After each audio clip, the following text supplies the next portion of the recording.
Muy buenas tardes, estimados radioyentes. Estamos una vez más con el programa Conocimiento como Aventura. Esta vez tenemos un invitado que proviene, es chileno, pero proviene de otro mundo cultural.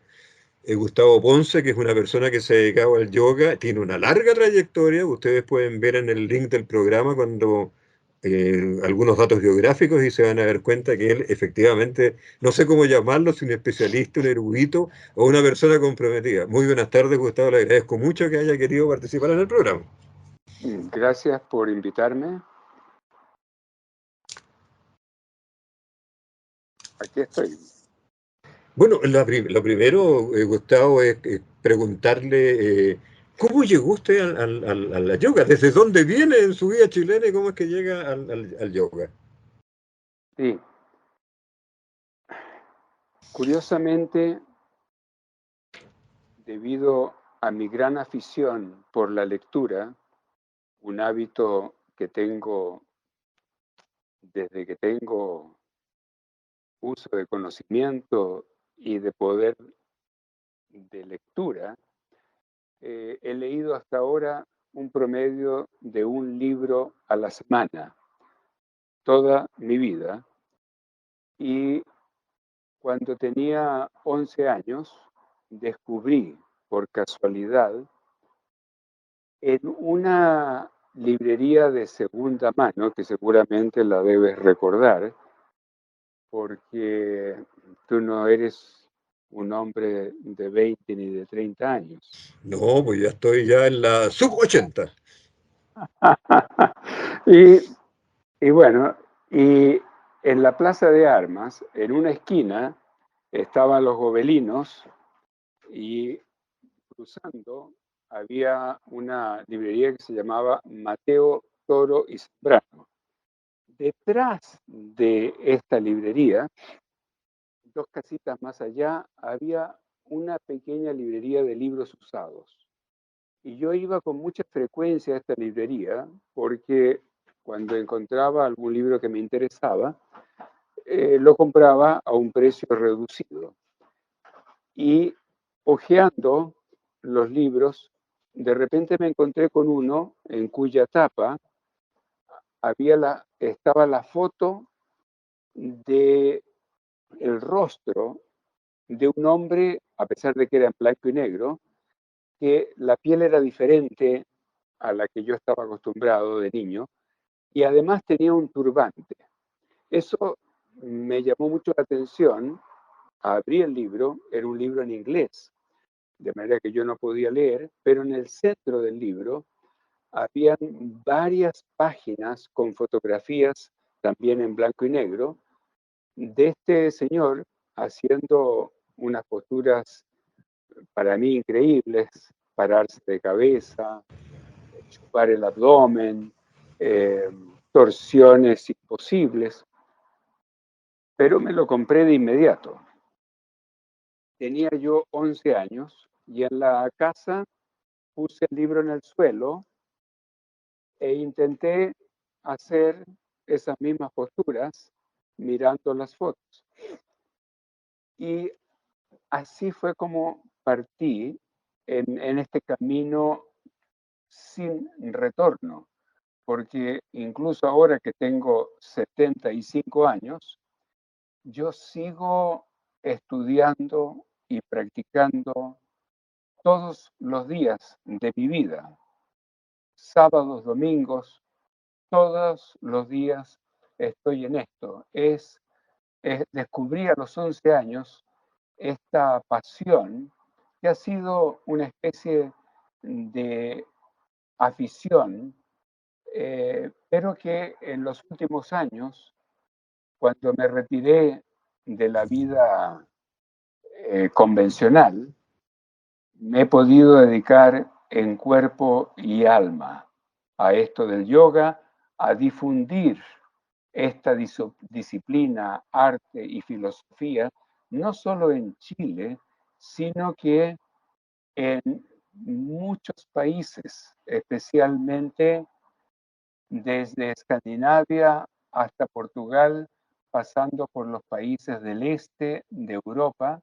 De hecho, la primera semana de mayo estaba contemplado de que yo diera una formación en uno de los métodos que yo he desarrollado en Ucrania, para que Ah, veas cómo son las cosas. Y vengo llegando no hace mucho de Estados Unidos y de Brasil, donde he estado haciendo lo mismo, y el 20 de abril de este año parto en una nueva gira que comienza en Italia, luego Finlandia y empiezo a bajar por los diferentes países europeos y regreso a inicios de julio. Ese es el programa. Tantas cosas pueden pasar. Nadie sospechaba que iba a ocurrir esta invasión de Ucrania, por ejemplo. Así es que a los 11 años, gracias al descubrimiento de este libro, es que estoy en esto. Gustavo, ¿y qué en la vida convencional a qué se dedicó?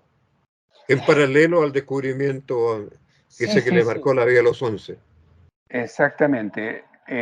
Hice, al igual que tú, como comentábamos antes del programa, muchas cosas, muchas cosas. Yo estudié en Chile en forma muy precoz, porque a los 16 años entré a estudiar Derecho en la Universidad de Chile. Y eh, hice 4 años y cuando cumplí 21 años, que mi cumpleaños es el 1 de enero, y tan pronto cumplí 21 años, en esa época había que tener 21 años para ser mayor de edad. Claro que sí. Entonces, cumplí 21 años y el 15 de enero de 1968 me voy del país y regreso 30 y tantos años después. Sí, sí, sí. Y, y bueno, toda mi vida, todo mi desarrollo profesional y todo eso, lo he hecho en el exterior. Y eso, la posibilidad de haber vivido en tantos países, me ha permitido aprender también varios idiomas y me permite enseñar en varios idiomas, lo Ya, cual es una gran ventaja porque enseñar con intérprete te ocupa la mitad del tiempo. Así es claro que sí. que eso es más o menos. Bueno, ¿y cómo es el caminar en el yoga y hacia la adquisición de mayores conocimientos en yoga? ¿Cómo fue ese Sí, proceso personal? bueno, eh, partió como una cosa más bien de orden físico, porque desde niño a mí siempre me gustó la gimnasia y cuando no sacaba una buena nota en las clases de gimnasia en la escuela, me deprimía. No me importaba sacarme mala nota en matemáticas o en biología, en lo que sea, pero en, en gimnasia me tenía que sacar buena nota. Entonces, mi interés en el yoga partió por algo que era posible que el cuerpo pudiese hacer. Vale decir, me enfoqué y además que no, en ese momento no entendía inglés y el libro no me servía mucho fuera de las fotografías. Y poco a poco fui descubriendo que el yoga iba muchísimo más allá de las meras posturas en las cuales uno puede poner el cuerpo. Y si bien es cierto, tiene enormes beneficios para la salud el hecho de hacer una postura y sentir cómo se moviliza el flujo sanguíneo dentro del cuerpo, oxigenando, rejuveneciendo los órganos internos y también eh, esta, este trabajo con el cuerpo no solamente afecta el cuerpo como tal, sino que también el cerebro, porque inmediatamente cuando uno mueve el cuerpo de esta manera y en la forma en que los antiguos indios diseñaron esta disciplina, se ponen en movimiento lo que se llaman los neurotransmisores o hormonas de la felicidad, como la oxitocina, la serotonina, la dopamina y, en fin, estas hormonas o neurotransmisores nos hacen cambiar la forma en que percibimos y disfrutamos de la vida. Pero para mí el yoga sin duda ha ido muchísimo más allá. Imagínate, he recorrido un camino larguísimo desde los 11 años hasta ahora.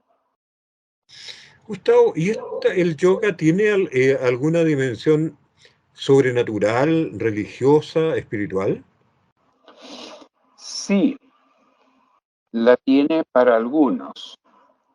Eh, de hecho, el yoga, ahora lo sé, pero antes no lo sabía, es que hay básicamente 9 tipos de yoga y cada tipo de yoga contiene numerosos métodos ¿Ya? o escuelas o linajes, pero los tipos principales de yoga son, y es lo que ha pasado a Occidente, y para no dar nombres en sánscrito, que no los van a entender Claro, tus oyentes, estaría lo que pasó en Occidente básicamente está el yoga físico o psicofísico, donde se utilizan técnicas respiratorias y físicas, y está el yoga mental, donde se utiliza la mente para eh, el autoconocimiento.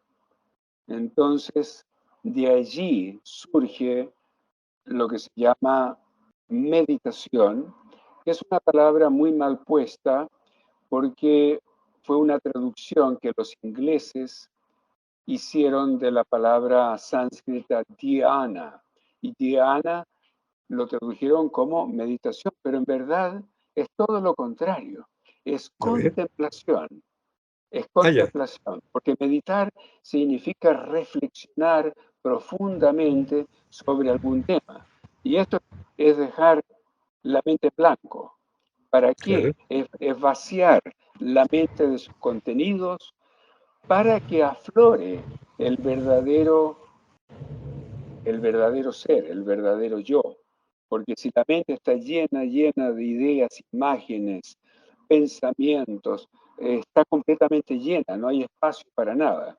Entonces hay que vaciar para que pueda surgir del subconsciente lo que siempre hemos sido y lo que somos realmente nosotros.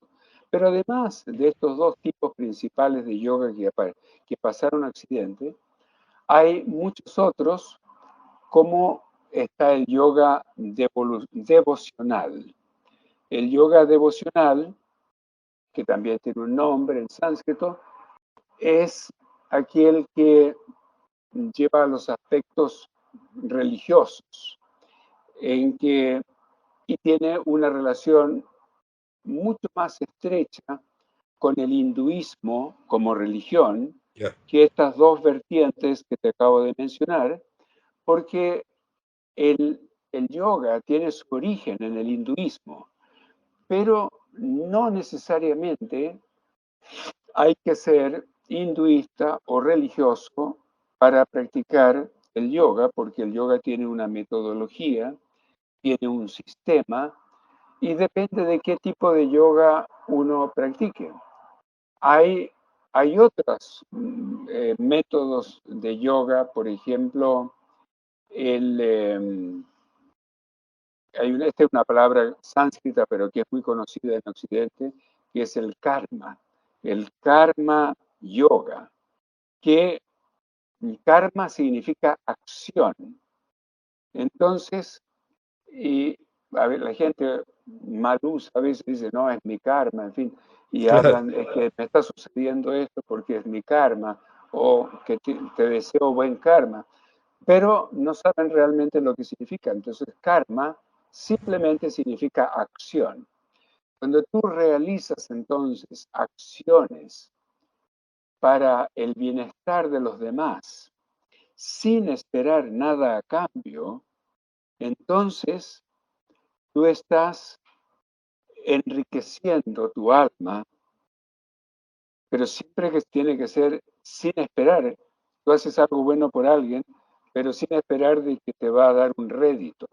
Entonces, esas acciones, y un ejemplo de karma yogi está en la Madre Teresa de Calcuta, por ponerte un ejemplo. Y yo he tenido la ocasión de estar con Madre Teresa de Calcuta por lo menos unas 5 veces en Calcuta, justamente, y hemos conversado largo, y era una mujer extraordinaria. De esa manera, entonces, hay varios otros métodos, y luego está aquella rama también del yoga que pero es poco conocida y también practicada solo por algunos, aquellos que desarrollan los poderes internos, sobrenaturales, por así decirlo, y que esto se llama en sánscrito siddhi. Y estos poderes, entonces, bueno, van desde la telepatía, al estar presente en diferentes lugares al mismo tiempo.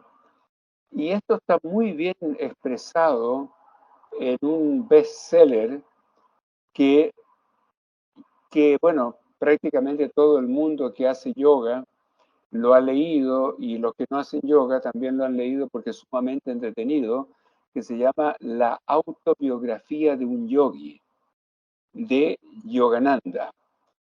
Y allí explica cómo uno de sus gurús, que todavía está vivo y ya tiene más de 1500 años, que se llama Babaji, eh, y, y hay muchas personas que creen que esto sucede, y hay en realidad cosas muy interesantes, pero yo personalmente no he aventurado en ese campo, no me interesa mayormente y tampoco estoy dispuesto a hacer prácticas demasiado ascetas para conseguir estas cosas. Yo quiero llevar una vida normal dentro de una sociedad y vivir en una sociedad para tener la posibilidad de poder servir a los demás, entregar y traspasar mis conocimientos sin egoísmo. Y si yo me aíslo en la montaña, en el bosque, para poder conseguir estos poderes, pues efectivamente no tendría esta oportunidad. pero ¿cómo se articula la sobrevivencia que uno tiene que tener para mantenerse la autosustentabilidad con dedicarse a la práctica del yoga? Porque la práctica del yoga finalmente es un proceso de autocrecimiento, de transformación del ser humano en lo mejor para los demás, pareciera ser que indirectamente lo mejor para uno mismo. Entonces, ¿cómo yo Claro. puedo vivir en la vida cotidiana? Digamos, por ejemplo, yo como académico, no sé, o acá en Ñuñoa y todo esto, ¿cómo es posible articular o no? ¿O el yoga Cuando requiere dices, cada vez más de la persona completa? ajá, bueno, eh, no sé si te entiendo la palabra articular, pero lo, Conectar que no se rompa, que se estructure.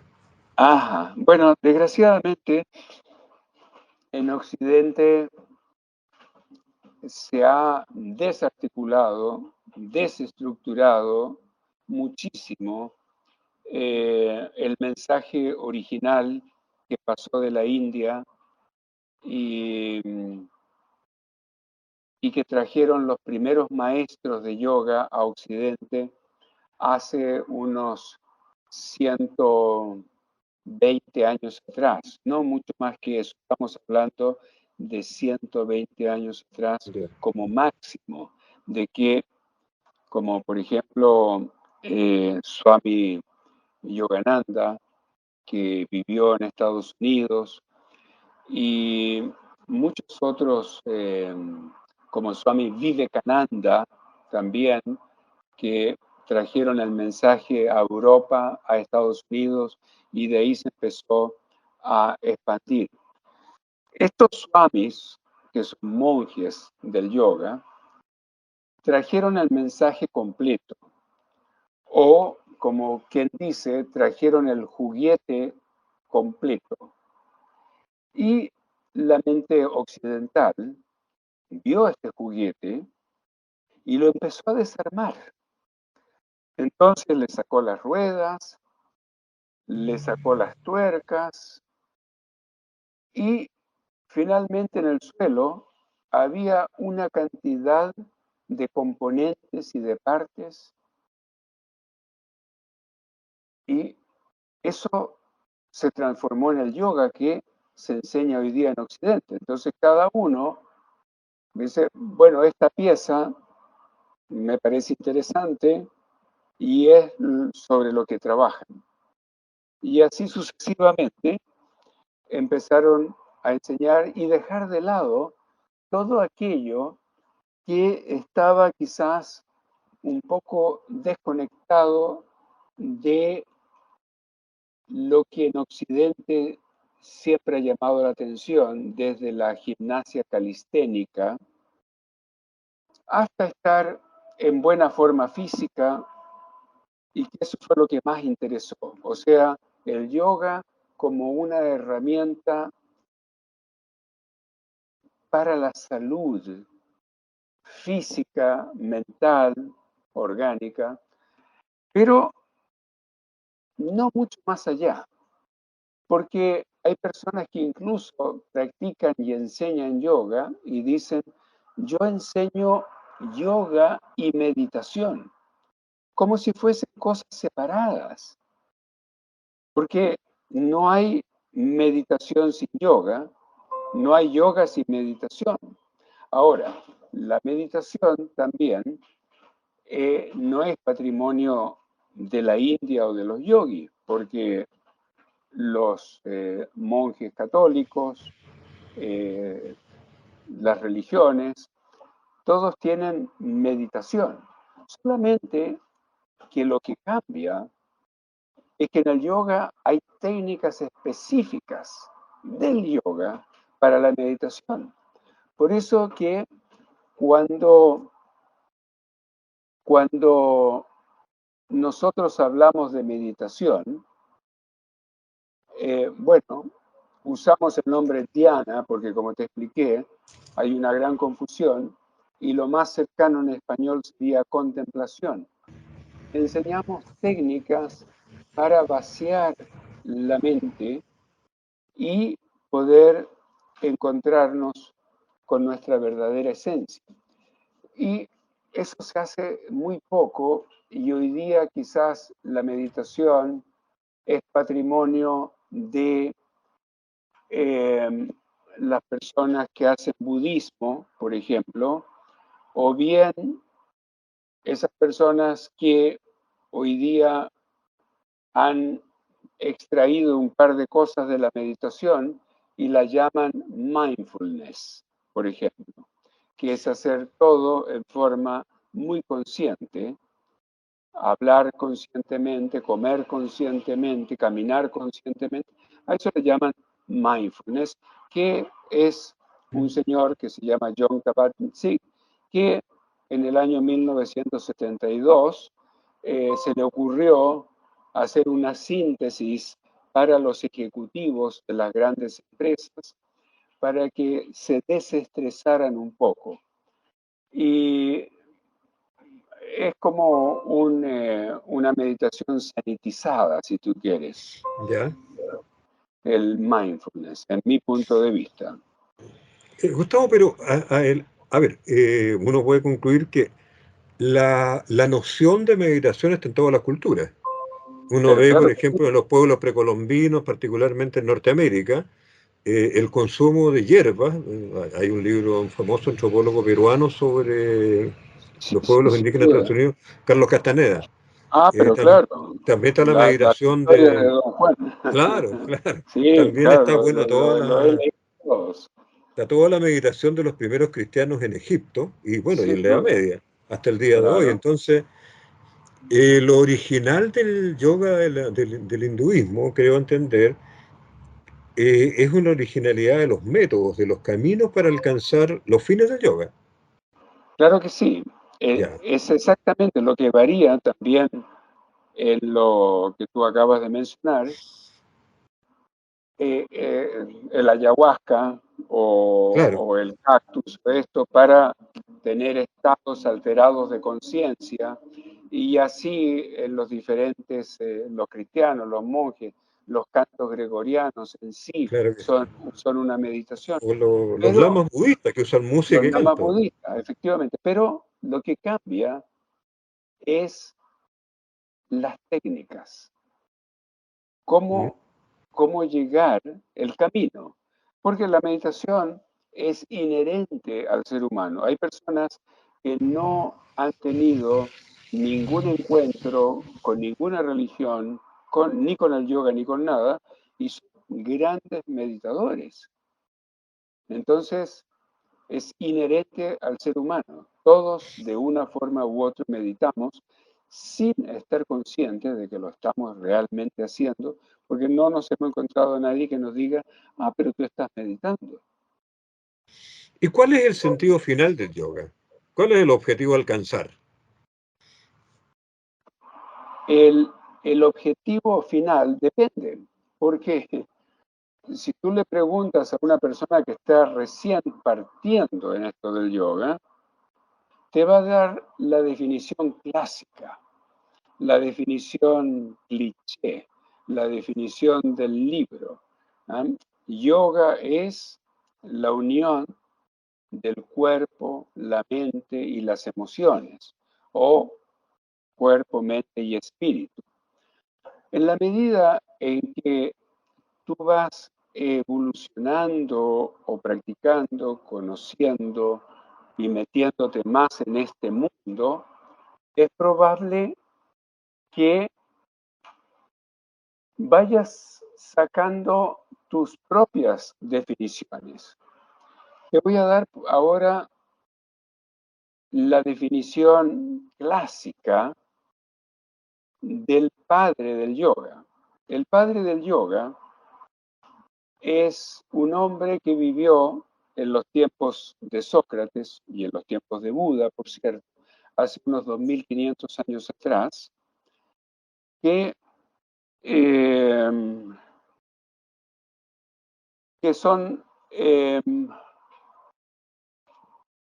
este hombre se llamaba Patanjali, Patanjali. Y él escribió 195 versos que también se llaman aforismos. Y en el primer verso dice, ahora comienza la práctica de yoga. En el segundo aforismo define lo que van a practicar y dice, yoga es la cesación de las fluctuaciones de la mente. Ni siquiera menciona ejercicios físicos, ejercicios respiratorios, no. La mente exclusivamente es la cesación de las fluctuaciones de la mente. Y luego en los 193 versos que siguen a continuación, él va explicando paso a paso cómo conseguir tener una mente calma, tranquila y obtener eso, pero eso es a voluntad, de manera que tú puedas permanecer y pasar a través de la vida en forma ecuánime, que no te dejas llevar por los vaivenes de lo cotidiano, de del sufrimiento humano que nos afecta a todos, entonces es porque has sido y capaz de ser dueño de tu mente, de controlarla a voluntad, pero sin forzar, porque lo que tú intentas forzar no te resulta. Entonces, por eso es que ahí viene la técnica de la meditación en yoga. 195 aforismos. Yo tengo acá ese librito de cabecera y de hecho escribí un libro que se llama La meditación, por no poner contemplación, repito, según los Yoga Sutras o aforismos de Patanjali. Entonces, el objetivo va cambiando en la vida. Depende, depende. Hay gente que se queda en el cuerpo y no sale del cuerpo, y hay otros que empiezan a entender que el objetivo del yoga no está en el cuerpo, sino que el cuerpo es solamente un instrumento que nos permite sentarnos a meditar sin que me molesten las piernas, sin que me moleste la espalda, sin que se me duerma tal o cual parte del cuerpo. Entonces yo puedo permitirme a voluntad trascender el cuerpo, trascender la respiración y entrar en un mundo donde ya no existe ni el cuerpo, ni la respiración, ni nada físico, y me meto al interior de mi propia mente. Y ahí comienza el yoga. Y ese viaje al interior de la propia mente es un encuentro con uno mismo, algo así como en el ser, Exactamente. y ser real, por llamarlo así. Claro, pero tú eso no lo puedes forzar. Es No, algo claro, claro.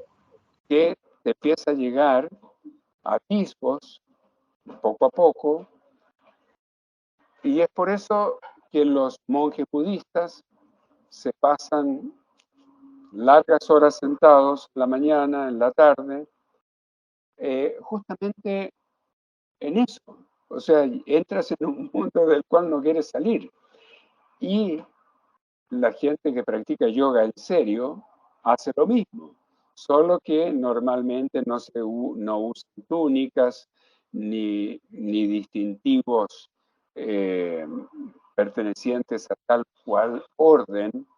Nosotros estamos recibiendo, aprovecho de comentarte, el 16 de abril, que es sábado, es el sábado de Semana Santa, pero cada fin de semana, en mi escuela, que es yogashala.cl, ¿Mm? vamos a tener acá un encuentro con este monje budista que se llama Gikan Shonin. Y Shonin en japonés, te lo digo yo porque hablo japonés, Shonin significa la persona que está en camino a la iluminación, que eso es lo que persigue finalmente la etapa máxima de la meditación, es iluminarse. Y Es Gikan como el es el budismo en nombre el de este nirvana, hombre. perdón. Sí, sí, Es como el eh, nirvana budista. sí. Nirvana en budismo, en japonés se llama Satori, Ah, claro, claro, sí. claro, y, eh, y en hindú se llama Samadhi, Samadhi, el Samadhi. Entonces, él va a dar acá una charla y al mismo tiempo va a ser teórico y práctico, y va a enseñar además técnicas, porque en la tradición budista hay mucho conocimiento de medicina. Entonces, ¿Ya? para personas que tienen diferentes patologías, dolores articulares o, en fin, hasta dolores del alma, él va a explicar cómo con cosas simples nos podemos curar.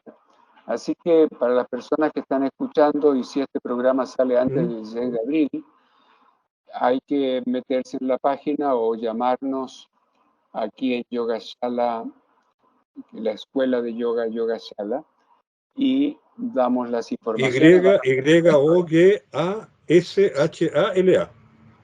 .cl, sí, Punto CL. yogashala.cl. Y estamos bien centrales aquí cerca del metro Tobalaba, del metro El Golf, del metro Colón. Ya. Y este monje todavía está en Japón, pero está llegando la semana próxima a Chile.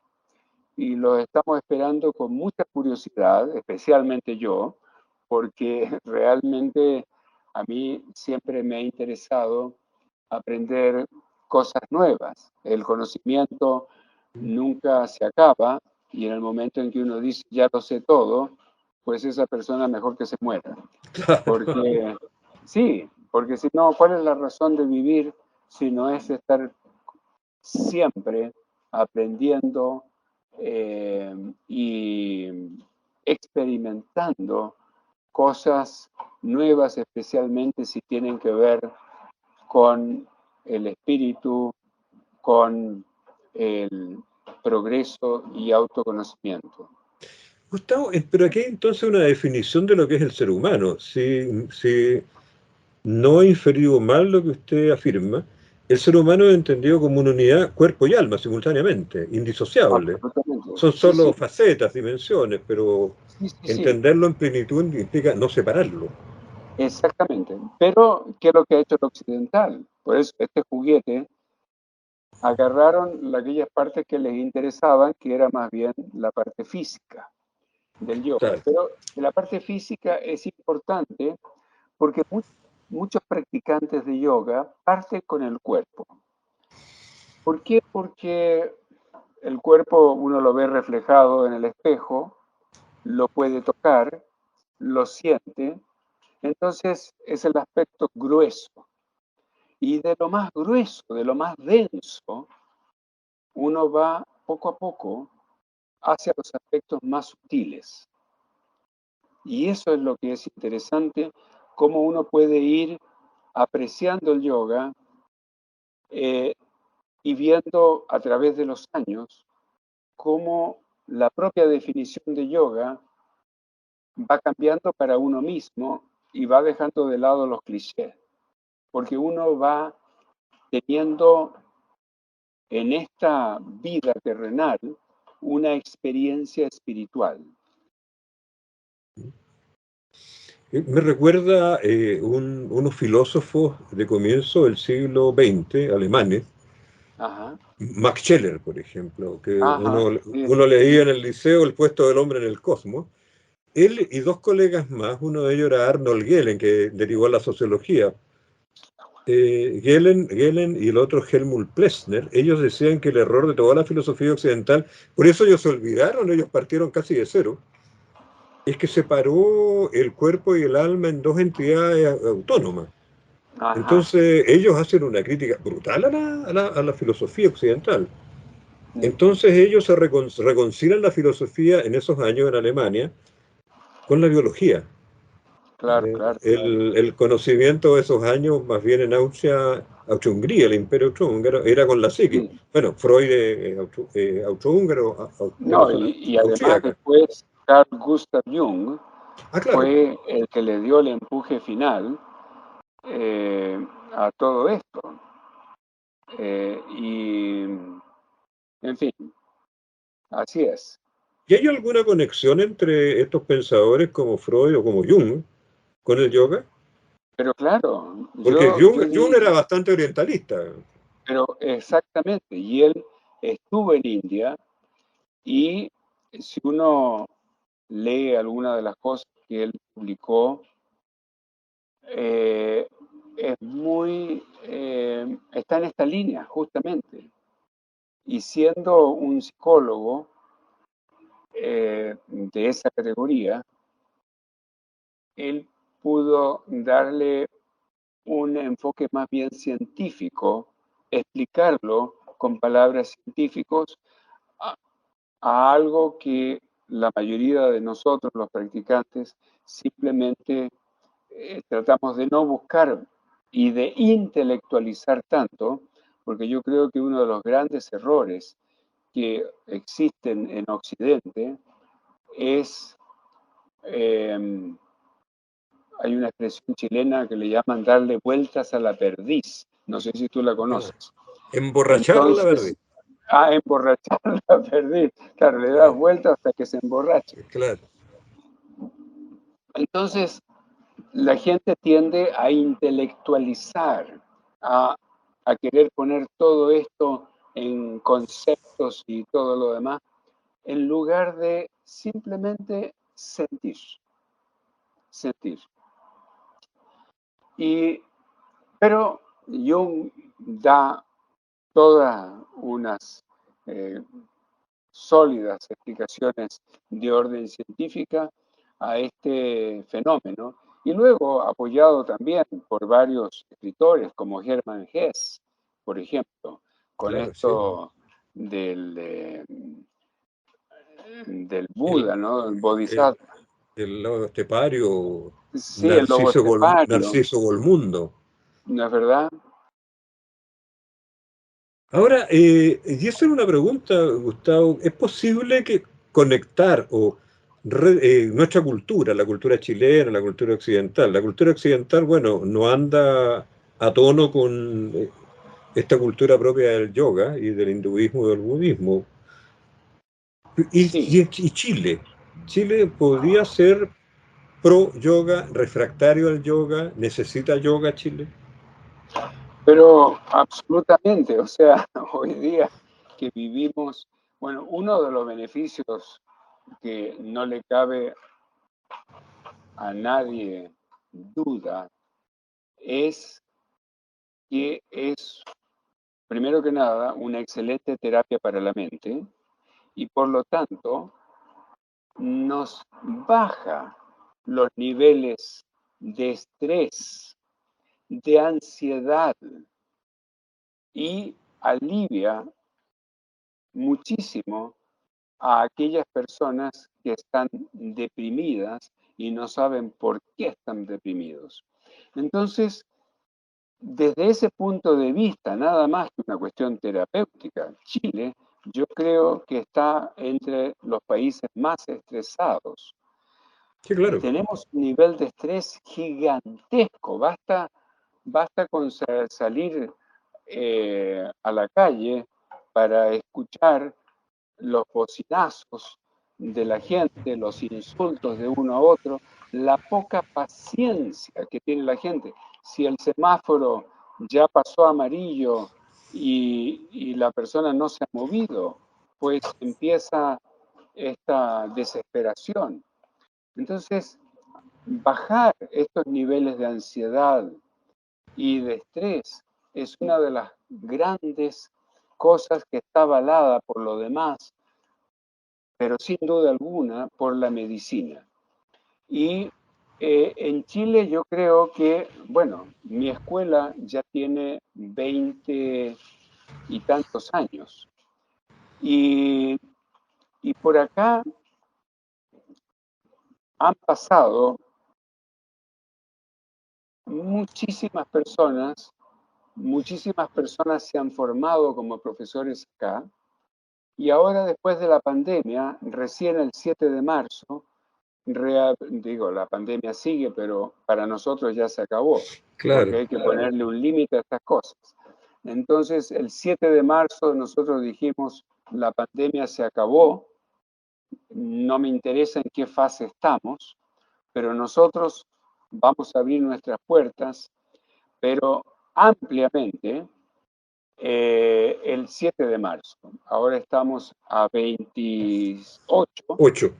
exactamente a 28, y la escuela empieza a tener movimiento prepandémico y estamos con más de 25 clases en la semana, desde las 9 de la mañana hasta, perdón, desde las 7 de la mañana hasta las 9 de la noche, sábados y domingos incluso, clases de lunes a domingo, y creo que este es un gran aporte que nosotros estamos haciendo a la comunidad y a las personas que nos descubren, porque generalmente la gente llega acá porque alguien vino acá, tomó una clase, se fue absolutamente desestresado, relajado, y le cuenta a alguien. Y esa persona se acerca y así se va multiplicando. Y así que estamos felices de que, y que además la gente está cansada del Zoom o del computador, qué sé yo, el teléfono, entonces quieren clases presenciales y Así es. nosotros se las damos y estamos acá y uno es libre de quitarse o no la mascarilla. Tenemos 3 grandes salas, por lo cual hay una distancia óptima entre una y otra persona. Una pregunta circunstancial tal vez. Sí, El sí, traje, la alimentación, ¿cómo se vincula con el yoga? La manera... absolutamente, absolutamente. De hecho, yo hoy día te contaba, yo me paso gran parte del año en gira por el mundo enseñando un método de yoga que solamente tenemos aquí en esta escuela. Ya, Y digo que es único en el mundo porque lo desarrollé yo, pero en realidad no lo desarrollé yo, sería demasiado egocéntrico decir eso, sino que recuerdas este juguete que llegó desmembrado. claro. Pues yo a través de toda mi vida me he dedicado a colocar las piezas juntas y a rearmar este juguete. Ya. Y a este juguete, que lo tengo, yo diría, bastante rearmado, le puse un nombre y se llama GP Balance. Y le puse GP Balance porque balance en inglés significa equilibrio. Equilibrio, claro. Y equilibrio es el estado de bienestar máximo al que puedes aspirar un ser humano. ¿Conoces tú una persona verdaderamente equilibrada? No, Porque conocerla, ahí funciona la teoría del sistema, uno está relativamente equilibrado, ¿verdad? relativamente desequilibrado. Pues yo no conozco a nadie que esté, incluyéndome a mí mismo, perfectamente equilibrado. Entonces, y equilibrado es aquel punto intermedio que los gringos llaman el Godluck Zone. Vale decir, en el sistema interplanetario, que un planeta no esté tan distante ni tan cerca de otro, porque o te quemas o te hielas. De hielas, sí. Entonces estás en el punto justo donde tenías que estar. Y ese punto justo donde tú tienes que estar, que no te incomoda nada, que no te molesta nada, que te sientes plenamente a gusto contigo mismo en tu piel, te sientes perfectamente centrado, eso es un estado de equilibrio, un estado de balance. Y le puse GP porque G es G, Gustavo, y P es Ponce. Es autorreferente, pero no se me ocurrió ningún otro nombre que pudiera en una cosita cortita así dar el nombre del método. Yo Y entendía como algo parecido a gitano, gypsy. gitano, y yo le pongo subtítulo para que la gente entienda por dónde va la cosa, le pongo yoga hormonal. Bueno, esa era la pregunta que tenía yo, porque me llamó la atención mucho, mucho, mucho el adjetivo del yoga ¿Por qué hormonal? Bueno, yo generalmente, aquí se usa la palabra y uno ve en las clases, en nuestro horario, dice GP Balance y no dice yoga hormonal, y cuando llegan acá le explicamos que es yoga hormonal. Y yoga hormonal, porque las hormonas, que son estos mensajeros químicos, ¿no es verdad?, que van a través de la sangre a órganos y glándulas que están cerca o lejos, a través de todo el cuerpo, llevando un mensaje. Y ese mensaje es justamente eh, lo que nosotros necesitamos como información para poder subsistir, porque las hormonas son responsables de lo que hacemos, de lo que sentimos, de lo que decimos, de lo que pensamos. Todo está regido por las hormonas. Cuando uno llega a entender esto, pues la vida ya no puede ser la misma, te cambia todo.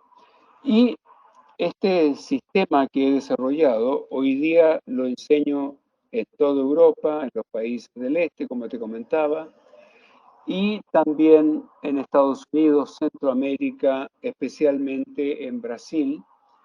Y acá también estoy empezando a formar mis primeros profesores de este método. Y tú me hablabas de si la alimentación tenía algo que ver con Claro. el yoga. Mira, es tan amplio el yoga, el juguete que pasó a Occidente, ese primer juguete, que tiene, no puede haber yoga que sea solamente ejercicios físicos o ejercicios respiratorios mentales. Está todo, los indios eran muy sabios hace miles de años, porque acuérdate que Patanjali hizo un compendio en sus sutras 195 de todo lo que existía antes de que él naciera, o sea, quizás 2500 años antes de su época. Y allí está todo explicado. Por ejemplo, eh, ¿por qué envejecemos? ¿Por qué sufrimos? ¿Qué podemos hacer para no envejecer tan rápidamente? ¿Qué podemos hacer para combatir esos estados emocionales que son producidos por las hormonas, pero qué podemos hacer para desestresarnos, para bajar los niveles de ansiedad, para, en fin? Y luego también te dan todas las pautas sobre cómo alimentarte, sobre cómo respirar, o más bien sobre cómo no respirar, porque respirar mucho significa que te oxigenas, y el oxígeno, ¿qué es lo que hace? Oxida. Y Claro. cuando te oxida, se produce lo que se llama radicales libres. Y las radicales libres te envejecen, te Claro. salen arrugas, la piel se te echa a perder, te salen, bueno, nos envejecemos antes de tiempo. Entonces, no solamente eso, te enseña cómo respetar los ritmos circadianos, cómo es importante exponernos a la luz solar, cómo te enseñan a hacer ejercicios para equilibrar el funcionamiento de las hormonas, porque si las hormonas las activas demasiado, no es bueno. Si las activas muy poco, no es bueno. Hay que buscar el equilibrio, por eso se llama balance. Luego, Perdón, la terapia hormonal, el yoga sí, hormonal, apunta a todos los órganos, a todas las glándulas sí, bueno, como conjunto. tenemos alrededor de 100 órganos, ¿Ya? tenemos aproximadamente 9 glándulas endocrinas, y luego tenemos cerca de 50 hormonas.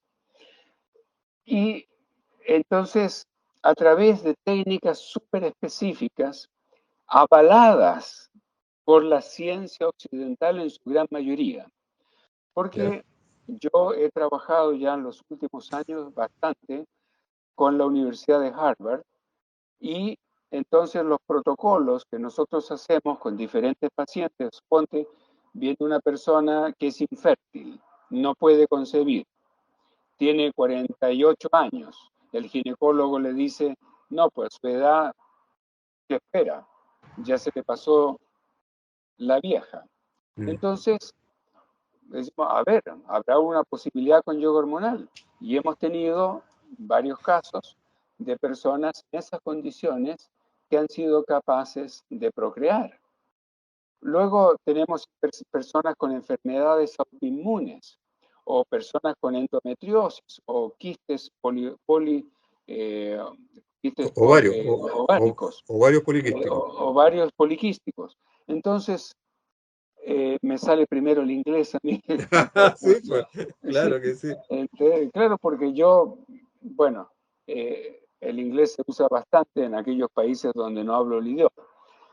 Y, y entonces hemos tenido grandes avances en todo esto y hay un centro que me lleva o lleva todo lo relacionado con GP Balance, que está en el sur de Francia, en Aix-en-Provence, y allí está nuestro centro internacional. Y de allí, bueno, llevamos un registro de todas las personas. A muchas personas les pedimos, antes de que inicien a la formación, que se hagan un examen de sangre. Les decimos cuáles son los parámetros, sobre todo hormonales, para ver un antes y un después.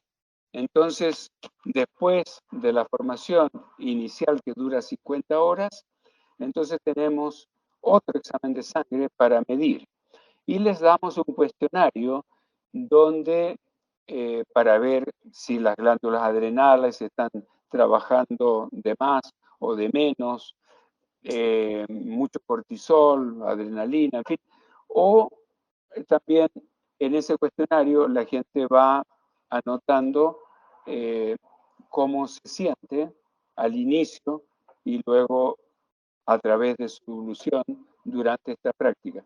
Y que incluye también todo el juguete, vale decir, la meditación es parte integral o la contemplación, eh, la relajación consciente.